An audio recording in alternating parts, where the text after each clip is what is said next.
You are listening to the Eskimo Empire Podcast, a proud member of the Canadian Football Podcast Network.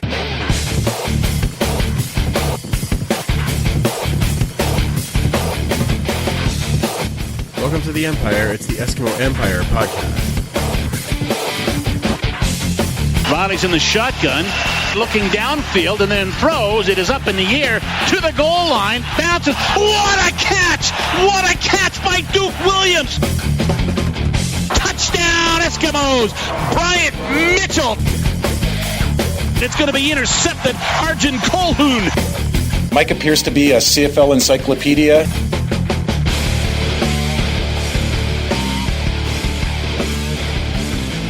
Welcome back to the Turf District for the Eskimo Empire Podcast, brought to you by United Construction Company. You can find all they do at unitedconstruction.ca, and you can check us out at eskempirepod.ca for all the social media links, our amazing blogs, and of course all of the show links as well. I'm your host Andrew, and I'm joined as always by superfan Mike. Hi there. Ooh. Is that like the zoom in? That's right. Version? Oh, that's fantastic. The Doppler version. And usually we would have Web Jedi Master Kayla, but unfortunately she's feeling a bit under the weather, so we are missing her tonight. That's right. But Canada Day weekend, how was it for you, man? I was good. It feels kind of weird. It feels like it's a Sunday tonight. But I know. I was thinking that this morning. I'm like, oh crap, I better write some stuff down for the show. Whatever. We can wing it at this point. Just who needs to? The best part about Canada Day weekend, though, Football Frenzy update. That's right. Did you try it? No, not yet. Ooh, it's neat. Yeah, Kwaku did say we should all try it and play as him. So. I know, but it's hard to get him. You have to actually get the card that has Kwaku in it. And I'm like, well, great. So now I have all these guys in an Eskimo jersey that I don't like that are play for Saskatchewan. Like, what the hell? I don't want that. So anyway, I got to get more cards. But it is fun. Like, they actually retuned it a little bit, so the passing game's a little bit easier, or not easier. It is run down every play anyway, so it doesn't matter. That's true. But you can also so you as well. It's true, and I keep winning, so I always change. But the best part is the first package I opened. Guess who I got as a quarterback? Who could it be? James Franklin. That is right. Right, my first pack. I was like, oh, this game knows me. It's wonderful. Mine. I do want to remind everybody too, while we're thinking about it, the blog that is up for the Empire UCC west of us in the park. We are having that on August the 9th. Yes. And of course that is, we're having tailgating, and then we're watching the game on a 14-foot inflatable screen. Tailgating an away game. Come on now. Come on. Hanging out with football buddies, yapping as loud as we want. Bouncy castle for the kids. Oh, I know. Food trucks. It's going to be fantastic. So make sure that you message us. You can DM us on Twitter or Facebook, or of course email us, eskempirepod@shaw.ca, and we'll get your spot in there. And I do want to thank UCC actually as well, because they invited me in to spend the third quarter with their crew, and it was a blast. Nice. Yeah, such a great group of people, and sat down there and watched Marcel Young get beat over and over again and laughed like my a butt rented off. mule. Actually, I was in there right when Duke caught that ball that then they said was pass interference that he took to the house. Yeah. And I was like, yes, finally it's happening to another team. And Jeremy turns to me and he's like, you just really don't like him, do you? I said, oh, he might be a very nice guy. He just doesn't know how to football. It's wonderful. It was, and I was so happy to see not us getting burned that way. I think everybody, we talked about it. Brian Warishan talked about it on their podcast on the BC Lions Den, and everybody knew that was going to happen, and it did. Well, I found it very funny that Suter says, oh yeah, that's Edmonton's game plan, is to go after Marcel Young. You think? That's everybody's game plan. We've watched him for the last 4 years, so we pretty much knew what to... I'm sorry, Marcel, but anyway, it was yay for us. All right, well, let's introduce our guest, shall we? All right. So our guest this week is a brand new featured fan. Welcome down to the Turf District. It is JT West. Thank you very much. I'm glad to be here. Yes, this is fantastic. We really got a good chance to hang out this last Grey Cup. Before then, I kind of knew who you were, but we didn't really have a chance to kind of sit down and hang out. Yeah. And now you've been a fan forever, and as you're saying on the Periscope, you were kind of bred into it. Yeah. All your whole family goes and all these types of things. And now and a lot of you go to all the Grey Cups as well. Yep. Yeah, I've been haven't been to everyone since 05 consecutively, but I've been going on the road trips since 05. So yeah, okay, we skipped a few here and there, but yeah, Saskatchewan maybe. Saskatchewan, skipped Winnipeg, unfortunately. Well, that but at that time one. you kind of had to. So yeah, there's some life stuff that got in the way. Yeah, so. Just maybe a little. Yeah, exactly. I can appreciate that. Yeah. So. Now, like, what's your first Eskimo memory then, like, that you remember being a fan? Oh, geez. Well, when I was a kid, I only used to get to go to one game a year, and I had to pick, so I usually picked BC because I liked Lions as a little kid, just like my kid does now. Yeah. Right. And so as I got more into football, my mom started taking me to every game. But basically, it's just a trip into the city, because we always used to drive out from Radway. Okay. Trip into the city with the family in the Suburban, all excited to get to the game. The closer you got, the more exciting it got, and then sleeping the whole way home in the back of the car. So nice. Yeah. That's fantastic. Well, awesome. your mom's had a connection to the team for a long time. I've met Esther many times, and just some of the stories she's got growing up, she used to know Rory Miles. Yeah, she's a day one fan. Like, seriously, day one. Wow. Like, she's her dad used to take her to games at Clark back when she was like little. So okay, yeah, and so she put it into us, and now me and my brother Jason are putting it into our kids. So oh man, that is fantastic. So, multi-generation. Well, yeah, exactly. Yeah, three generations now. That's really cool. That's awesome. So now you're also kind of connected with the team. You know a lot of these guys just from being around the team. Yeah, a little bit. Like, I started in '97. I was just I still do volunteer at this event at K-Days called Monday Morning Magic, where they open the midway in the morning for special needs children. And I started doing that, and actually I got to know Kavis Reed when he was still playing. Got to know him very well, and it just rolled on from there. Like, I got to know Tommy Henry, which, side note on that is that Tommy Henry was the second jersey I ever got after Kavis's, and Tommy got released when Kavis came back from the NFL. Right. Oh, so that was the first time I ever learned what a crappy business football can be. Because I just bet. got Tommy's jersey the week before he got released. Oh, so, man, yeah. And then he goes, but then Kavis comes back, and you're like, oh, but it's Kavis. Yeah, exactly. Yeah, so, yeah. Wow. So how many jerseys do you have in your collection? Total Eskimos, 27. Wow. Ooh, good number. 19 are game worn. Nice. Wow. Very That's nice. beautiful. Is there one that you kind of really set above the rest, or one that was like, I really needed to have this one, I'm so glad I have it? My first Calvin McCarty, because I got to know him when he was still breaking in with the team, and he was not getting the chances to play over other running backs who weren't producing. Yeah, they said he was too valuable on specials. Yeah, and we, again, at Monday Morning Magic, we bonded very well. Like, my only regret is that I never got to get a 28 Calvin McCarty. I got it the year he switched to 31, so I have his rookie 31 jersey. Nice. Oh, nice. And I have his jersey in white, green, and the third jersey. So wow, yeah, fantastic. So what you're saying is you weren't dyslexic and trying to get a Riley jersey. That's right. I have a Riley jersey, but that jersey never gets touched because the day we won it in Fort McMurray, the season opener against Toronto, was when he blew his knee out, and he told us to burn it. I said, we're not going to burn it. We're going to just never touch it. That's probably okay. wise. Yeah. That's a very, very good idea. Yeah. I think, honestly, right now, the two that are also very special to me are my TJ Hill jerseys, the home and away. Nice. Okay. Because, again, got to know him when he was brand new here. I liked his fire and passion, because there was one game where I think they were playing Saskatchewan. He got ticked off because Kabongo was joking and laughing after the game, and he lost his you-know-what in the locker room afterwards, saying, hey, we're here to win games, not to be best friends with everybody. Yeah. And then he actually was coming up to see Dwayne. This is after he already went to Ottawa.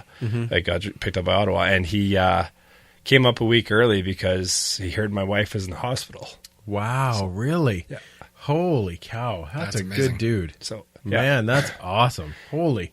And I always heard that he was just a great guy. TJ? Yeah. Right? Yeah. And I think that's part of the reason he was so popular when he was a player here. Yep. Right? And it was hard when he got released. And yet you only hear some of those stories, right? You don't hear all those stories, right? So that's awesome. Actually, also one more thing about TJ is about a month before our son was born, maybe 2 months, he was in town, and he texted me. He said, hey, you want to meet up at Earl's for a bite? And we're like, sure, whatever. And he's like, so you guys got any names lined up for your kid? And my kid's name, Tatum, was actually off the list. I was like, no, I don't want that name. And he's like, you know what? If your kid was ever a pro athlete, just think of this. Tate West would be a great linebacker name. That's true. So it got back on the list, and awesome. I think my wife set that up, but it got back on the list because TJ talked me into it, and then we kept spitballing it, and it became the name. He didn't try and give you a Tororis Jamal or anything? I told him, my wife told him I was going to name him Tororis, and he's like, don't do that to your son. Yeah, it's awesome. True. Good linebacker name like Terry Tate, right? All those memes that came out back. Tate West. And his first middle name, initials K, so it could be TK West. Oh, wow. There you go. Now we're getting beats North all to hell, doesn't it? Doesn't it? Sure does. Absolutely. All right, let's get into some Esks news. So the Esks this past week, they signed Sam Jaguar. Yep. Came as a little bit of a surprise, although I understand, you're switching the ratio and moving back to a Canadian receiver. You got to have enough backups. Yep, so, absolutely. Especially when we had two on the field at that same time. Absolutely. So you got to get somebody back here. So Jaguar comes over. Now, we didn't talk about it the week before because the news kind of came out right before we recorded. The Esks put Terrell Owens on their negotiation list. That's never going to happen, right? No. Like on the negotiations, absolutely. But the reason it's been so secret for so long is less about people not wanting to show all their cards and more because you can have 50 guys rotate through in a week because they keep changing all the time. Yeah. So they put it on there because they knew certain things are being public. So they're like, we'll just throw this name out there, I think. Okay. And I just thought, wow, holy cow. That's he's 44. He had a great 40 time. Sure. And then he was winded for probably 10 minutes after that. So quite possibly. Yeah. He and Milt Steele can have a little race and see what happens. I love it. That's fantastic. Now, the other thing that we didn't touch on last week, and I know this isn't really Eskimos news, but it is kind of, we weren't really sure about the extent of it, and that is the injury to Ricky Ray. Sure. And, of course, we were all very worried, of course. Ricky played such a big role in, I think, a lot of us being fans through the early 2000s of the Eskimos. And, of course, the two Grey Cups. So seeing him go down was really, really hard. It was really hard for me. I don't know about you guys, but I really had a rough time with it. And so I was having a hard time actually talking about it. Yeah. And the big thing for me, I think, is that he was released from hospital with nothing, immediate issue. But he's obviously not going to be playing, and that's pretty rough. Yeah, they talked about, no contact for 6 months, which is the season. But ultimately, what's more important to you, especially as fathers, is being able to play with your kids 10, 20 years from now versus absolutely being in a wheelchair, right? So if that's the case and he has to walk away from the game, I don't think he has anything left to prove. He's won 4 Grey Cups as a starter, the only person in history to do that at quarterback. Yeah. He has won 4 Grey Cups. He's been in 5. He's got so many different records. How many team records do you have on the Eskimos? Many on the Argonauts. So if that's the end, it's not how he wanted to go out, but he still can hold his head high. Yep. So. Yeah, absolutely. And I just, like I said, I just couldn't really touch on it last week. So for those who are asking, sorry about that. But now that I know where it's at, I think we can talk about it a bit more. Other Esks news, Aaron Grimes fined last week for his spearing hit in the Hamilton game. What I mean, not that I totally see where the fine is. And what I actually quite liked is now the CFL putting out the video and explaining why the fine was there and what happened. I actually quite like that. More transparency. Yeah, really, really enjoyed that. I like that it's there. I don't like that he got fined, but especially a full game check. Yeah, like that's it used to be a half check. Now it's a full. Yeah, that's pretty. He's got a family to look after too. Absolutely. So, yeah, he doesn't make they don't make 7 figures up here, right? No, exactly. So it's that was a tough one for sure. Now, some positive news. The Eskimos invited the Edson Mosk families in for the game on Friday. Yes. I thought this was a very, very positive and great move. I loved all the hashtag diversity of strength. Bring it in. And exactly. And bring these people that were victims of an arson in for something that's different and fun and hopefully more positive. And a distraction too, right? Absolutely. Think about it for 4.5 hours with Bradbury as the ref, but Well, they talk about the drive there and back. I mean, there's lots of good. It's a full evening for sure. It's a full evening, but I did think that was a really good move. No, I think I know that there has been some buzz about some idiot on Twitter. Oh yeah, but there's always one, right? There's always got to be one. Yeah, and if that's the case, you know what? Power to you. Don't follow the rest of the team, and we're better off without you. But I think that bringing them in, especially when it was military night, you've got a lot of kids there. They were ages, 4 to 15, somewhere in there. Yeah, having the flyover, which is all super exciting. Yeah. It was an exciting game, especially the last half of it, for people that had never been to a football game. Mm-hmm. I thought it was a really good introduction to it. They said they were treated so well there by everybody. It's just such a positive moment, and I think a really classy move by the Eskimos. Yeah, absolutely agree. So let's talk about our game. This is the there's reason that we get to sit down and chat. Eskimos win 41-22. Now, JT, I don't know if you know, we kind of break down on how we talk about the game. We talk about the good, the yikes, and the what the fire trucker. So we're going to start with the good. And there's the nice thing as compared to last week. This week we have lots of good to talk about. We do. 38 minutes worth, yeah. Yeah, exactly. So what kind of jumps out for you as far as a good, as far as a player or a play or anything like that in the game? Good in general, just the fact that they were getting beat up for 22 minutes and they didn't stop. They did not lay down, which and granted, BC did leave a lot of points on the field in that 22 minutes, but hey, it's football. That's why you play the game, right? Mm-hmm. They stood up when they needed to. And Moss did say after, he said, people won't look at it this way, but you got to think that at the beginning they were getting field goals and not touchdowns. Yeah, and that's the defense actually doing what they're supposed to do. And I never even thought of it that way. No, absolutely. But yeah, Moss totally proved us right. He said, nobody's going to think of it this way, but the defense actually deserves some credit there. And Tai Long getting 1 point out of possible 6. Yeah, that was helpful. Pele Long. Yeah. Pele Long. Yeah, there was that might fall into the last category of what we talk about, but that's good. I kept looking for a sniper because he looked like he was shot. Yeah, that's true. Yeah. But you're right. The bounce back is fantastic. Yeah. Mm-hmm. Was there a player that kind of stood out the most to you in this game? Oh, Gable. Yeah. First 2 games, everybody was like, does he have it anymore? I was like, it's 2 games. Mm-hmm. Give the O-line time to gel. And yes. And he's like, wow. Yeah, and I think we got one big best. one. Yeah, and he got one called back, a big one too. Yes. He got a huge one called back. Yeah, 20-yarder. He had a couple of called back. So he finishes with 23 carries for 165 yards and a TD. Michael, would you like to expand on how much you loved that, every moment of that? Sure did. Yeah.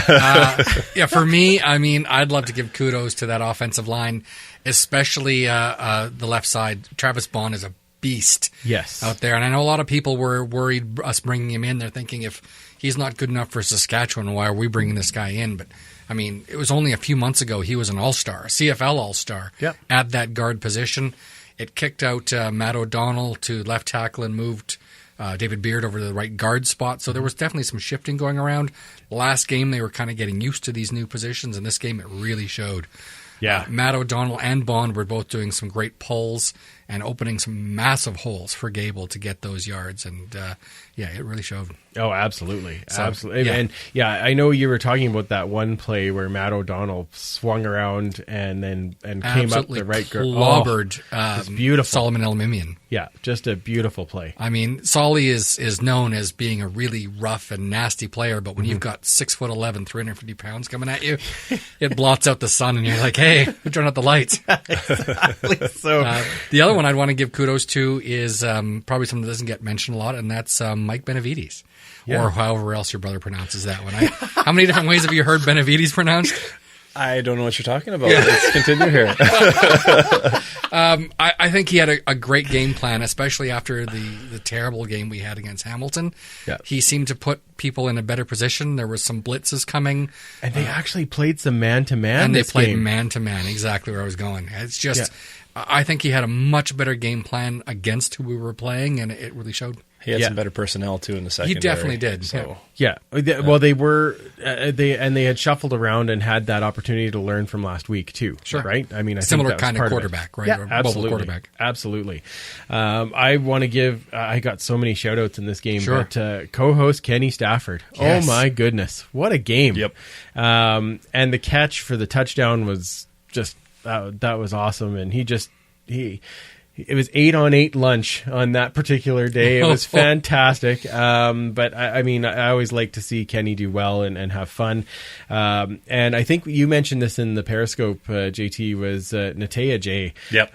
The touchdown where he gets the toe down to get the touchdown. And then on the next play makes the bone-crushing special teams tackle. Like, it's funny because on TSN, he actually kind of predicted that play. He's like, hey, hold on, I got to go cover a kickoff here. Yeah, I got to I know. It was crazy, right? And so I noticed that right away, and I just thought, man, that's your all around player. You bet, right? I love it. And then the other one was Hakuna Matata. What a game! Yeah. Oh my goodness! 7 tackles, a knockdown, and 2 sacks. Yeah, almost a pick, that knockdown. It was pretty impressive. It was right. I mean, that's why he's a DB. And he's not a receiver, exactly. But still, I mean, man, what a game! It was just, he was on fire. It was great to watch him. Didn't miss a beat, For someone that's coming in as a backup to Konar. Exactly. Most people are like, Adam who at this point? I mean, we obviously love Konar. Yeah, we love Konar. You mean Koneasy. Exactly. Paul would appreciate that. I know he does. He's had a really good game, and it just seemed like he didn't miss a beat. Yeah. Oh, I agree. I love the fact that we've been talking about all these great plays and no one's mentioned Duke Williams yet. I know. I was waiting. Yeah, I know. What a game. Oh, he had a massive game. Yeah. And again, that touchdown, catches it, getting pass interfered all the way down, catches the ball, runs in. I like the dance after, actually. That was really good. To be fair, it was against 2.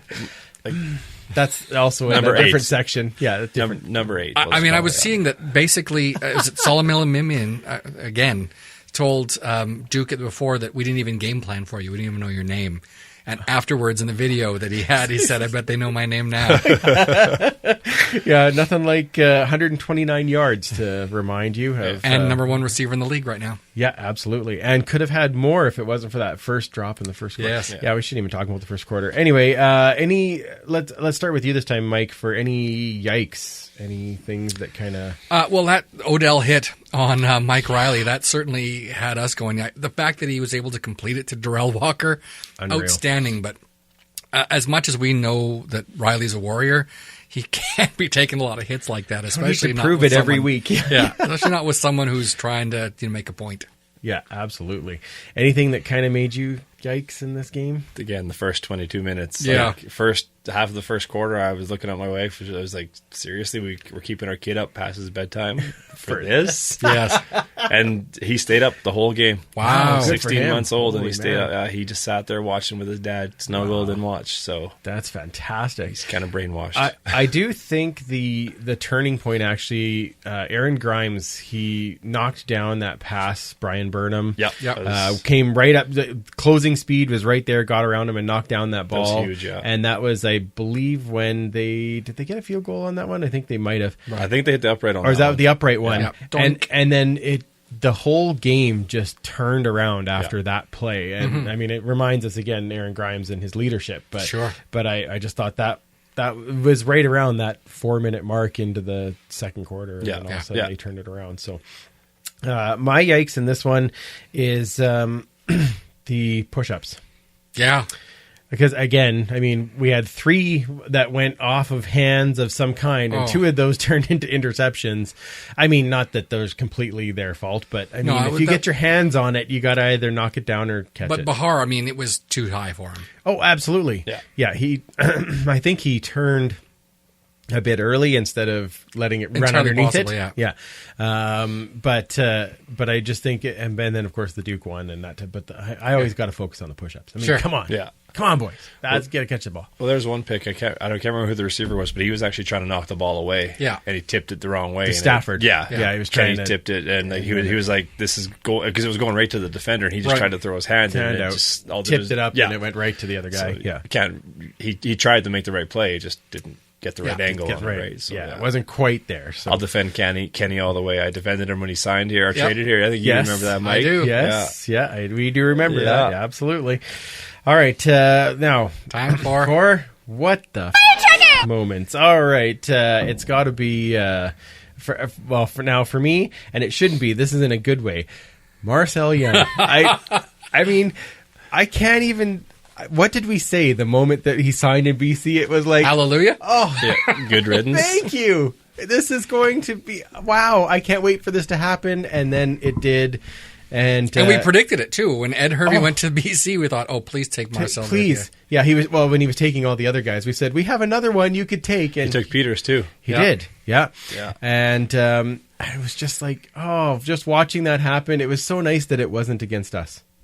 Yeah, absolutely. Like it was working for us. Yeah, just think how many players do that when they're here and then become all-stars somewhere else. You're like, right. So I'm glad Marcel's definitely not an all-star. Marcel's gonna Marcel. I heard that he's an amazing guy and really actually looking like he could actually coach very well. Like he's very smart as far as the game is concerned. Just can't translate it into on-field stuff, right? So, and I just love when Suit said, well, yeah, that was the game plan. I'm like, yeah, well, we've seen him enough. Yep. That's how it works. JT, do you have a WTF moment? Yeah. Mr. Young. Mr. Tai Long. Yeah. I got Young on the brain here. The diver. Wow. Yeah. It's like he came over for the World Cup for a little bit. Well, it is on. I mean, it's very popular. At least he held the leg. At least he made it kind of realistic. He didn't like hold his jaw or something like a normal soccer player would do. But I mean, when they were able to zoom in and slow down and see that nobody touched him and he still fell down. Well, the first one was they missed him by 2 feet. Yeah, it was terrible. Yeah, and hey, Bradbury got the call right. Yeah. That's true. Twice, yeah. Did you guys notice that actually, like my brothers, they kind of feel like the refs are kind of anti-Edmonton? Sure. But in this game, it didn't really feel that way. Like, nope. It looked like there was a couple, like the El Mimian one that was kind of a phantom call. That one at the goal line there? Yeah. I didn't see it anywhere. Me either. Well, apparently he must have said something to the ref. But they called it unnecessary roughness. Yeah, they should have called it objectionable conduct. Yeah, I agree. Yeah, I think that's where it happened, but it's the wrong call. Yeah. But penalties in general actually were bizarre in that game. That's sort of my WTF is the penalties. I mean, we still had 110. We had 113 yards of penalties on 7 penalties. Yeah. BC had 11 penalties for 114. Yeah, there's a lot. I mean, when Bradbury's in, there's going to be a lot of penalties because he talks more. Yeah, he's being on TV. Yeah. But that's just so funny. He likes to be on TV. Yeah, he does. All right. Well, good for him. Remember Donnie Brady used to be like that. He'd always walk behind the referee whenever he was calling a play, so he'd be on TV. So he'd be on TV. Okay, perfect. Yeah, that was a little bit of a bizarre thing. I did get a cool stat from BD after the game that the Eskimos are 114-3 in games that they score 40-plus points. Nice. And against BC, they've done it 10 times, and they're 10-0. So if they get to 40 points, then it's... And Riley is was 8 of 9 for against the BC Lions? Yeah, exactly, yeah. Of the last 9. I mean, he lost the first 3 against the Lions, but after that, he's been all right. He's done all right, yeah. I didn't realize that Wally had a losing record against the Eskimos. Yes. After all those years in Calgary, I thought there's no way he has a losing record, but it's a big gap, too. Yeah, it's like a 9-game gap, I think. I think that's what it is, yeah. So he's down. 31-40 or something, which you just don't think when you think about Wally. But we've also done well against BC. He's been there a long time. Because the Ricky Ray years and everything else, that 2002 to 2000 balances everything off. Thank goodness. That's made up for the 90s versus Calgary. Exactly. Now, we talked about him a little bit. We talked about the O-line earlier. We had our fan poll this weekend on who did you want us to talk to on the team. Is it an O-lineman? We actually put which O-lineman did we want us to talk to? And newcomer Travis Bond actually won the vote by a very, very slim margin over Justin Sorensen. So we talked to him right after practice today, so let's talk to him now. We're joined now by the latest addition to the Eskimo offensive line, Mr. Travis Bond. How you doing, man? I'm doing pretty good, man. Just enjoying this weather, enjoying this win from last week. Now we're moving on to Toronto, trying to get another win under our belt. Yeah, absolutely. So it must be a little weird for you. You come in, it's a brand new group of guys. You're trying to kind of fit in. How does that kind of work for you when it's just your second week in? You just try to get a feel for the guys. Justin and Matt, they're veterans. Beard and Colin, they all veteran guys. So just coming in, bringing in a different type of presence You know, those guys make it easy. You know, they communicate well, and it's just a good group of guys. And, you know, Gibby is a great guy. You know, Stanley Brown was telling me about him, and he said he coached him in Calgary, so he said he was a good guy. And I feel like the guys here are just great, man. You know, they communicate well. Great friendships are building so far. I love it. Well, that's fantastic. Oh, yeah. And so now, what do you enjoy more as an offensive lineman? Do you like run blocking, pass blocking? What's the most exciting part for you? The most exciting part is run blocking, because you get to beat up on the guys a little bit, you know, because everybody think this league is a passing league until they hit you in the mouth when we run the ball. So, I mean, I do what I'm told to do, but I prefer to run block. You know, passing is not a big deal, but we got Mike Riley. He loves to throw that ball. So, I mean, it's not a bad thing because he's the best quarterback in the league. So, I mean, run block is a good thing for me. Okay, awesome. Now, tell me about that, because you're coming to a team, obviously, the MOP from last year, playing with Mike Riley. What's it like playing in front of him? You've played in front of a number of quarterbacks now. Yeah. Well, to me, he's very vocal. You know, he's a big-time leader. You know, he's not scared to speak his mind. That's what I like about leaders, you know. Don't be scared to put the guys in their place. You know, we're offensive line, we're big guys. You know, we're not afraid of much. But when you got a quarterback who's not afraid to speak his mind, you know, that shows us a good sign of a leader. Oh, that's fantastic. Oh, yeah. Awesome. So, okay, let's get to know a little bit about you. Where did you grow up? I grew up in Coleraine, North Carolina, small town, Bertie County. And my town actually got 204 people. What? 204? That's 204. Coleraine, North Carolina got a population of 204 people. Wow. Okay, and how did you get into football? The way it's broken up where I'm from, the area is called Bertie County, but you got like 6 different towns. So my town is like the farthest away from the high school. But I had like cousins and stuff that played at the high school, and once I got into it, I loved it. And football was just a good calling for me. I was big, strong, and smart. I was going to say, you have the right frame for it, which helps. Yes, we've joked on the podcast a lot. You're kind of a mountain of a man, and you kind of like to bulldoze people and just push them down the field.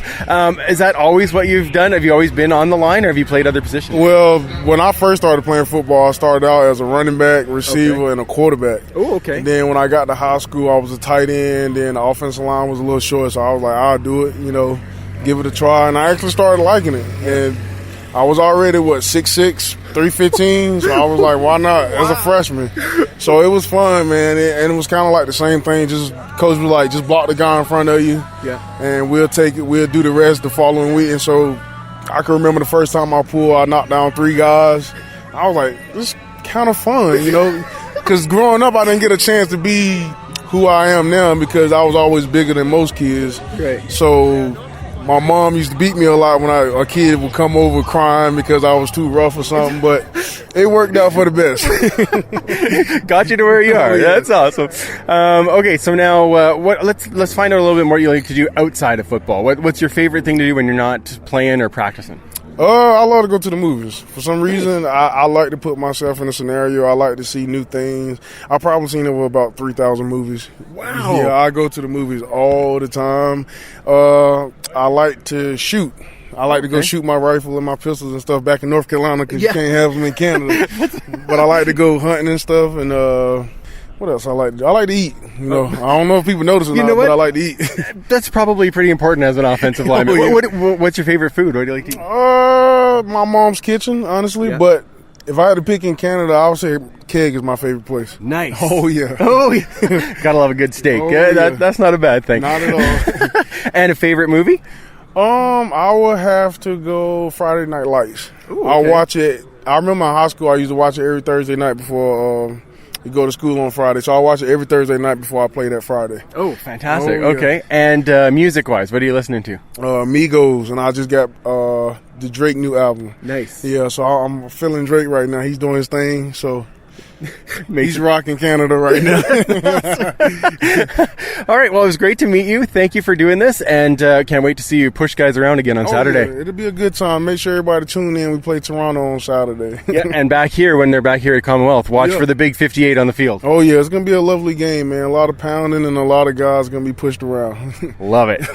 Thanks again to Travis. That was fantastic. We'll have a new fan vote out next weekend, so watch for it on Twitter and Facebook. And it does actually make a difference voting on Facebook as well, because that's what gave Bond the edge, because it was a dead tie on Twitter. Nice. But Bond had more votes on Facebook, so make sure you're following that. So let's take a really quick break, and then we will come back with the Esks History Moment, our Pick'Em in Fantasy, and of course the CFPN game preview.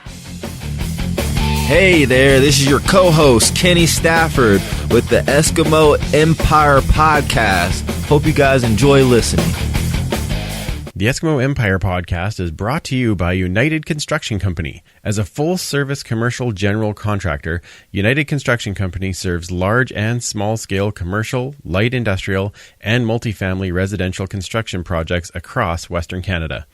UCC is a relationship-focused builder, forming a trust and respect that is at the forefront of their commitment to quality, value, and integrity. Visit their website at unitedconstruction.ca to find out more and support them as they support the Empire. Get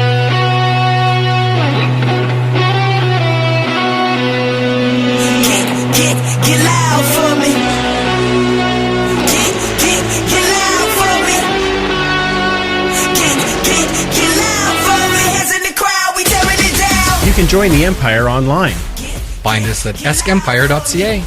Check out all the new blogs and then follow us on Twitter, Facebook, and Instagram. For more history, follow at Esks History on Twitter. And even more of my pics on Esk Empire Photo. Don't forget to rate, review, and subscribe to help the pod grow. Thanks again for listening. Let's get back to the show. It's time once again for our Eskimo History Moment. Let's hear you cheer and holler for a mighty famous team. Let's hear you roar, you know what, for a team that's on the beat. Our voices rise up to the skies, the fans are glad to scream. We love those Eskimos. Welcome back to the Esks History Moment. 52 years ago this week, Edmonton hired who many consider to be the greatest general manager in the team's history, Norm Kimball. So Kimball was hired on July 5th, 1966 to fill the suddenly vacant GM position after Vic Schwenk sent a registered letter from his home in L.A. to team president Hugh McCall announcing his resignation, a mere 5 months after accepting the post. Schwenk did go on to manage the New Orleans Saints in the NFL in 1968, lasting only 5 years. Kimball began as the Esks coordinator of minor football prior to his promotion, beginning in 1961, but would go on to helm the Esks as GM for 20 years. So Kimball, who at the time was 36 and the youngest pro team manager in all three major football leagues, back when the AFL and NFL were separate. Oh, yes. Started slow in his new position, and by the end of his first year would make his second trade, an infamous one, sending Tommy Joe Coffey and 3 other players to the Hamilton Tiger Cats for 4 other players, however, 2 of which refused to report to the Eskimos and kept the team in the basement of the division for half a decade.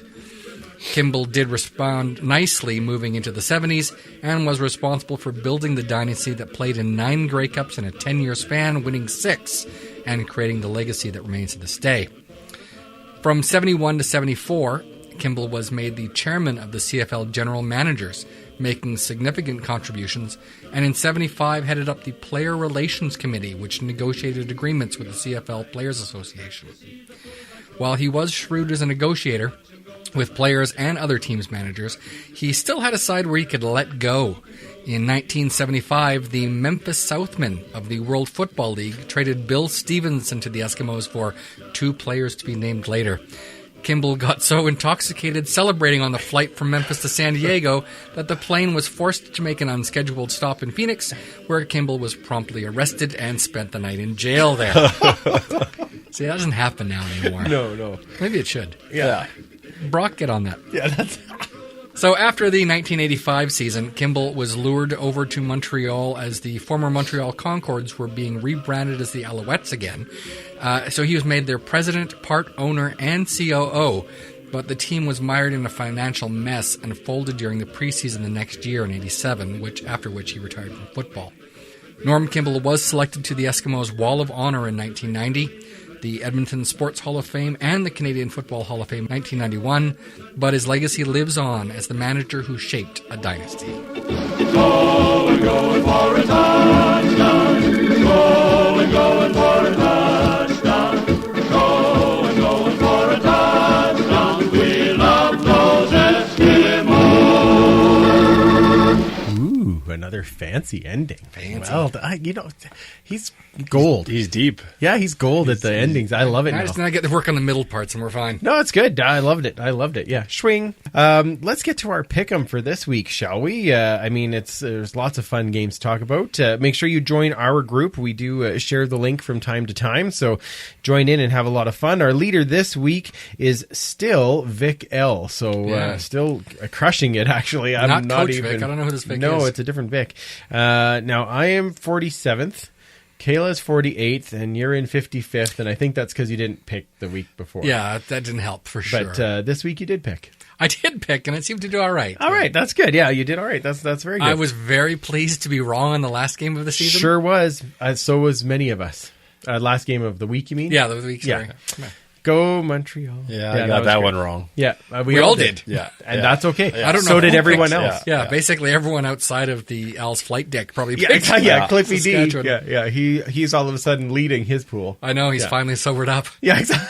Just barely. Yeah, after he got out of jail. Yeah. Speaking of, okay. Let's talk about this week's games. This week on Thursday, we have Hamilton visiting the Riders in Saskatchewan. So, JT, you are our guest, so you get to pick first.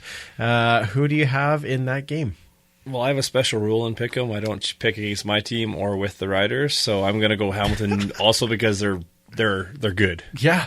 They're no darn kidding. good. No kidding. I think this is going to be pretty much a sweep. Superfan? Yeah. I do hate to pick the Riders, so I'm not going to. There's a reason that right now, if you look at all the power rankings, Saskatchewan's in 9th place. They'd give them 10th if they could, and Hamilton's in 2nd or 3rd. So I think that even though this is in the rectangle, it's got to be Hamilton.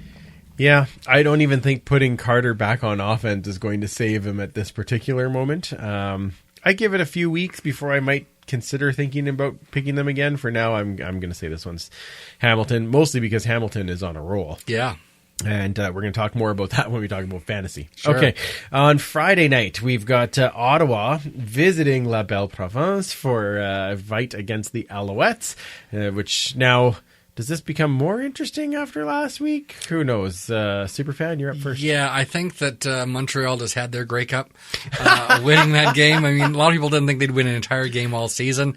They did show that they could beat another terrible team, so that worked out great for them. And the perfect one to beat. Absolutely. Yes. Ottawa is still smarting from their loss. I think that they're going to be coming back pretty angry, and they'll be taking this game. All right.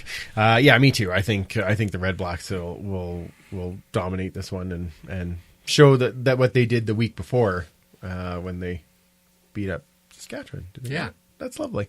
Okay. Yeah, next. I got to make it unanimous. Okay, yeah. I know it's kind of boring radio, but it's really hard on these ones. Those ones are, these other ones, who knows on the other ones, but those ones for sure. All right, our third game, of course, is the Eskimos taking on the Argos on Saturday at 3:30 p.m. our time. They're over at BMO Field. Now, it's time for our stats minute. The last back-to-back that we had with Toronto was in 2008. Now, each team won at home that time. Now, not a great stat, but the Esks are actually 1-7 the last 8 games against Mark Trestman. Yeah, that's true. But I mean, most of those games either had Ricky Ray or Anthony Calvillo. That's right. Since we're not going to be facing either of those gentlemen, they are facing James Franklin. They are facing James Franklin. Okay. But to be fair, he's going to be distracted by all the squealing coming from the Alberta. District. That's very true. Yes, exactly. I'm going to love this game. It's going to be good no matter what. It's a great game. As long as everyone stays healthy, that's very important. Yes. Now for the Argos side, let's go to our CFPN game preview with Clay from one of the newest pods in the network, the ArgosFancast. Welcome to the show and the network, Clay. Well, thanks for having me, and thanks for having us on the network. Absolutely. No, it's fantastic. And we're excited. We now have, an Argos one in there. I think now we're just missing Red Blacks and we've got all the teams. So that's fantastic. Tell us a little bit, how did you guys get started with the three of you on the podcast? Well, it originally started as kind of a pipe dream, actually a year before it actually kicked off. Okay. Myself and Anthony tried to get something going, and we just couldn't make things happen logistically. And we tried again a year later, and Will from ArgosFancast's was trying to start up his own. Saw him at training camp one day and said, "You know what? Let's combine all forces and do our best to combine all the Argos voices, because God knows we need everybody on the same page in Argoland." Pull together, right? That's right, yeah. Exactly. We don't need fractures. There's not enough of us. And but there's a lot of different fan sites. Oh, yes, there are. Yes, exactly. I mean, you've got the Argos Admirals was one that was actually started by the Argos for fans. Yes. And that's where myself and Anthony got our start. I mean, you've got ArgosFancast.com. That's Will's baby. And then you've got the Argos in the End Zone. You've got the Double Blue Order. You've got Friends of the Argonauts, who've been around for I believe 17 years or so now. Wow! As the official fan club of the Argos. And then you've even got the Oars, which are new in the last couple of years. And there's another couple too. There's wow. Yeah, there's a lot of us. There's a lot of you out there. Well, I'm glad you guys found a way to come together and make this. Yes. That's fantastic. It's been very good. And you guys have been around for about a year now. So if you guys aren't listening already, I would definitely recommend it. Now, let's talk about your team a little bit here as we go into this game this week facing the Eskimos. The Argos have had a tough start here with 0-2 so far. And, of course, you're looking for a bit of a bounce-back game. But, I mean, what would you... Let me stop you here, though. Yeah? That last game never happened. Okay, yeah. Good. No, we did not lose 41-7. The Calgary quarterbacks did not go 24 for 26. Yeah, Ricky Ray never got injured. None of that ever happened. Never happened. Okay. Thank goodness. It's much like the 89 Grey Cup. It just didn't happen. I understand. Yeah. But what would you say, though? What is the biggest difference that you're noticing in this team as compared to the Grey Cup champion team just 7 months ago? You know what? There's a lot of differences, even though the personnel on the field is pretty much the same. Mm-hmm. The biggest one that I've noticed, and I've noticed a lot, is the lack of an over-the-top receiver. Okay. Last year, we had DeVere Posey, yes, who was our deep guy, a guy who could stretch the field. Year before that, we had Deontay Spencer. We always had that guy. Right. This year, we've got a whole bunch of guys who are great as possession receivers, but you don't have that one guy that's going to take the one or two players on that defense down that field and pull them away from somebody else, somebody like S.J. Green, or even open themselves up. It's mind-boggling that they could not find that in the offseason. Yeah, no, it's a good point. Well, hopefully in about 3 weeks you can find someone like that. That'd be great. That'd be great, yeah. So, obviously, we're all very upset about the Ricky Ray incident that happened, whether it was real or not. But that does mean that the start... what do you look for him to be doing with the offense this week? Yeah, I look for him to actually bring a little bit of a different flair than what Ricky Ray does. I mean, he still does throw a lot of high percentage passes, and he's very accurate with the ball, but he's got a little bit better footwork than Ricky had, as far as being able to get outside that pocket. I mean, Ricky Ray could move.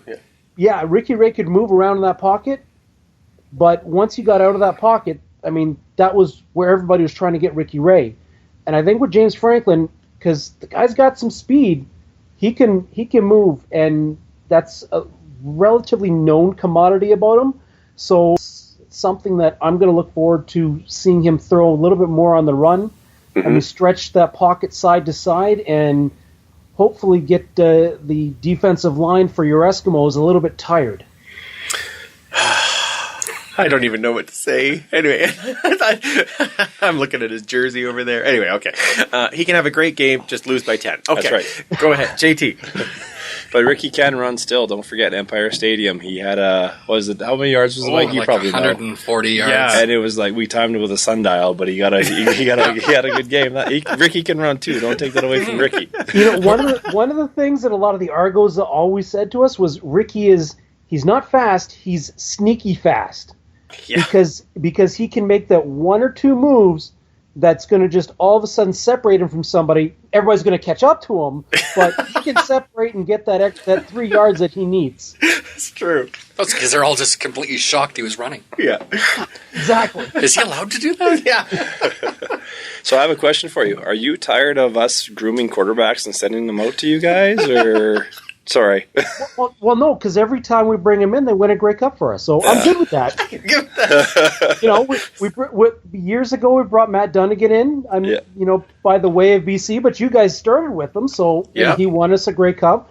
We get Ricky Ray in. He wins us 2 Grey Cups now. So Damon Allen, Damon Allen as well. Yes, 2004. I think the only one who didn't was Tracy Ham. Yeah. Yeah.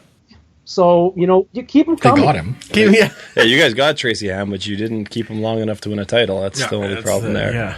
Well, you're welcome, Clay. We're here to help. We're here to help. Well, now speaking of quarterbacks and offense, we obviously saw this last week. The Esks offense can really get going with a kind of a balanced attack. So, what do you think is kind of the key for the Argos defense to try and slow the Eskimos down in that matter? Oh, geez. I mean, you stop CJ Gable, and then Mike Riley's going to beat you through the air. So, I don't know if they've got to pull out steel chairs or something. Ladders and chairs. Something. I don't think you're going to actually stop the Eskimos' offense. You really just kind of have to make them one-dimensional. And if they can...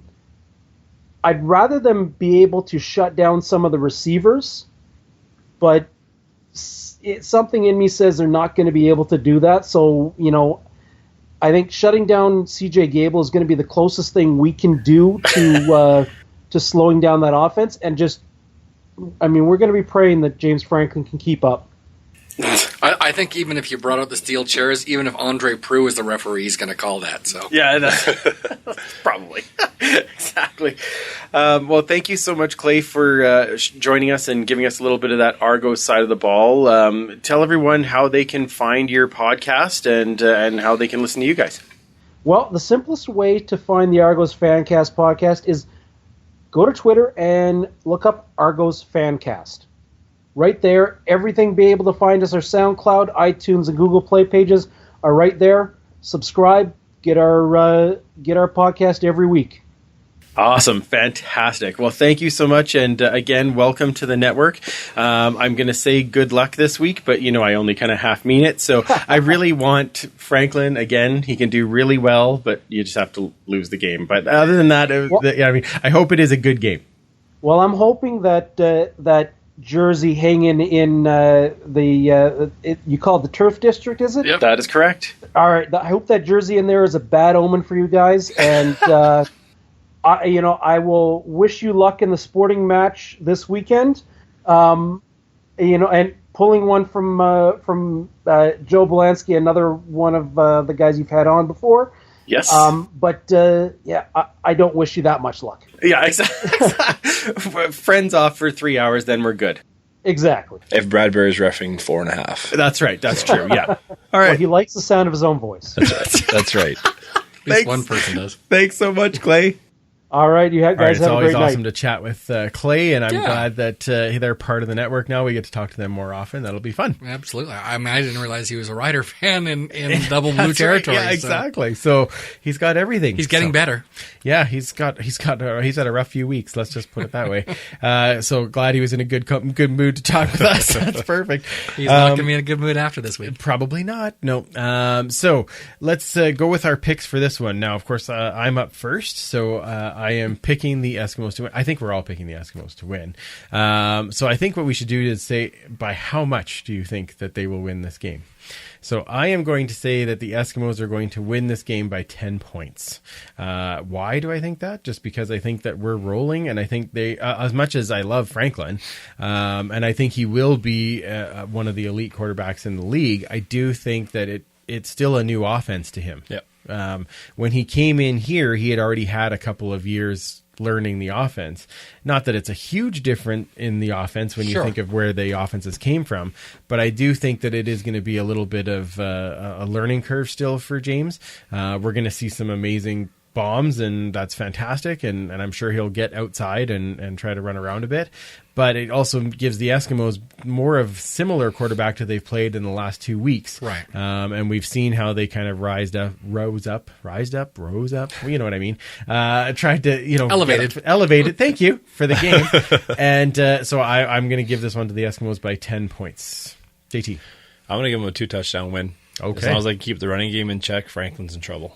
All right. I think because there's really only SJ Green to worry about, right? So, or Monty Edwards is there too, and he worked out all offseason with Jimmy Ralph, so they do have some connection. But again, more like Clay was saying, those possession guys, not that guy tearing down the field, right? Yeah, exactly. Yeah. I think it's going to be a bigger win than both you guys. Really? I think it's going to probably be fairly close by halftime. I think one of us might pull ahead and then sort of settle back in. But I think once we get into that fourth quarter, that's Riley's quarter. Oh, yeah. And, he just killed it in the end of the second quarter. He killed it in the fourth quarter, and I think that he's going to do it again. I'm going to give him 17.5. Ooh, look at you. Wow. There you go. Is that half point for hitting it upright? Or? Yeah. The 17 and a doink. You got to ask Whitey if he'll do that for you. He gets the he's putting in the Hollywood point. Oh, okay. Yeah, exactly. Yeah. Now that's what we have to ask Sean about. Yeah, the Hollywood point. Yeah. All right. Now, is there a particular player in this game that you're going to be watching closer to hopefully have a bigger game or anything like that, JT? I just hope Gable keeps it up. Mm-hmm. Like, in all honesty, and like the receiving core is doing great. I want to see Bahar get a touchdown.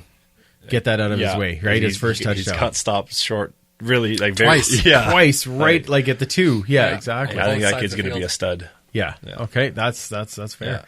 Yeah, I actually was looking at Bihar. I thought that, like JT said, he was so close twice, and you could tell he just wanted it so badly. Oh yeah, absolutely. To get that first professional touchdown out of the way, and I think this game or the next game against the Argos is the one that's where it's going to happen. On the other side of the ball, I really enjoyed seeing Jake Seresna's celebration. Yeah. The floss in it. Yeah. Yeah, exactly. So I'm going to watch the interior of the line. Basically everyone who's beside Mondo. They tend to do well because Mondo always draws those double teams. Mm-hmm. So we'll see whether it's him or whether it's Rakeem Cox or... Yeah, whichever one is going to be in there. Yeah, so we're going to see how that goes. Yeah, they kind of flip-flop at this particular moment.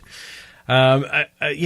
There's some obvious choices where you'd say, I want to see Duke have another big game, and I want to see Kenny have another big game. We were just kind of gushing, or I was gushing anyway, about Hakuna Matata and kind of watching for him to have the same kind of game. But I think the person that I actually want to keep the closest eye on is actually Money Hunter. Sure. He got that interception. Yeah. He got the one pass interference that definitely was pass interference and should have been called beforehand without a challenge. Especially with someone right there, referee saying right there. Crazy. But he is, every week he's doing something more that has impressed me. Mm-hmm. His speed and staying up with and playing better man on man. His man coverage on Friday night I thought was really good. Yeah. So I really want to keep an eye on him and see how he grows in this next couple of weeks, because he's going to be seeing the same guy 2 weeks. Right. So I do want to see what he can do with that. And of course, I'm going to give a shout out to our favorite Earthquaku as well, because he had 2 sacks last week and he can keep going on it. So. Yeah, absolutely. And I think we've been hearing rumors that Bryant Mitchell was preparing to play against Toronto. Yes. Don't know if it was the home or the away game, but I'm sure that if Kayla was here, that's who she'd be picking. Oh, absolutely. Yes, exactly. She does every week. So up with the bat signal. Right. That's right. That's her guy. That's her guy. Oh yes. Yeah. She's a big fan. Whether he plays or not, that's her pick. That is her. Always. That is her pick. Yeah. Speaking of Earthquaku, before I forget, if you are interested in getting one of your own Earthquake t-shirts, make sure that you get in touch with us because we are putting in an order this week, and this will likely be the last order that we do. Right. So I know Quaku needed a bunch, so we are putting in an order. So let us know what you want, $20, what size you need, and we will get it for you. Now, are these going to be the same? Are they going to be a different color? Or? Nope, these are going to be the exact same. Nice and easy. They're green and gold, green shirts. They're the dry fit shirts. Super cozy. Ask Morley Scott. He loves it. That's true. And ask Mondo. Exactly. Mondo has one too? Yeah. Yeah. Oh, yeah, you should see his smile. Yeah, Does Mr. Dave Campbell have one? Dave does not have one as of yet, I don't think. He has a pod shirt, but not a Quaku shirt. There you go. Yeah, we have to figure that out. Have to lean on him a little bit. Yeah, come on now. He does have 2 kids. You gotta. I know. true. It's you got to help out. Yeah, exactly. Much like our other favorite offensive lineman, Kwabena, who swindled his way into a free Earthquake shirt because he put his hand on my shoulder and said, "No, you don't understand. I would like my free Earthquake." And he's 6'8", so yeah. So okay, no problem. Here, I got it for you, man. We're all good. So yeah, let us know if you would like that. Okay, our last game is the late game on Saturday, BC versus Winnipeg, and this is happening in Winnipeg. This will actually, I think, be the game of the week. I mean, if you want a close battle, I think. But JT, who do you got in this one? I'm going to go with Winnipeg. They're at home. Mm-hmm. I saw them play last year against Edmonton. They're a tough team at home. Absolutely. So whether they have Nichols in there or not, they're a talented team. So I'm going to go with Winnipeg on that one. All right, fair enough. Super fan? Yeah, I sort of been flipping back and forth on this one. I think that BC is better than they were this week and not necessarily as good as they were in the first week against Montreal. I think that kind of inflated them. Strevler is now got 3 games worth of film on him. A lot of guys are starting to figure him out. There's a reason they don't have a whole lot of guys that start, especially right out of college, and dominate he did certainly against Montreal. Again, everyone seemed to if you weren't Saskatchewan. So, they're bad. But so I don't know. But I think I'm going to just go against the grain. I'm going to pick BC in this one. I think they're smarting from the last game. I think that they're still going to figure out a few things for Strevler. Welcome to that professional leagues, and I think they're going to squeak one out. All right. Well, if you hadn't picked them, I was going to pick them, but now that you did, thank you. I'm picking Winnipeg. Okay, that's great. Yeah, I think I do agree with you, JT. At Winnipeg at home, and I do think that Winnipeg right now has the best offensive line in the league. I do think that the Eskimos' offensive line is much better than it was with the former Winnipeg Blue Bomber in it. Yeah. But I do think that right now, if you were to just rate the offensive lines, I would give Winnipeg the best one. So I'm going to give Winnipeg the edge, but I do think this is a tight one. Yeah, it'll be very close. Now the three of us are all playing. Who wins fantasy the coin flip? That's really what it comes down to. Yeah, exactly. Yeah, whoever wins coin flip wins the game, as long as they don't defer. Right, they have to take the ball. Okay, so we all play fantasy football. You're playing fantasy this year? This year I didn't play the CFL. You didn't play? No, not okay. this year. Sorry. Oh, my goodness. I failed you, I know. That's fine. You can still play. Yeah, you can still play along. In this game, yeah. So our leader this week is Matt Pretty. Well, we know him. Yeah, you know him. He's doing very well. I'm in 20th right now. You're in 30th right now. So, we're still in striking range. Yep. That's all that matters.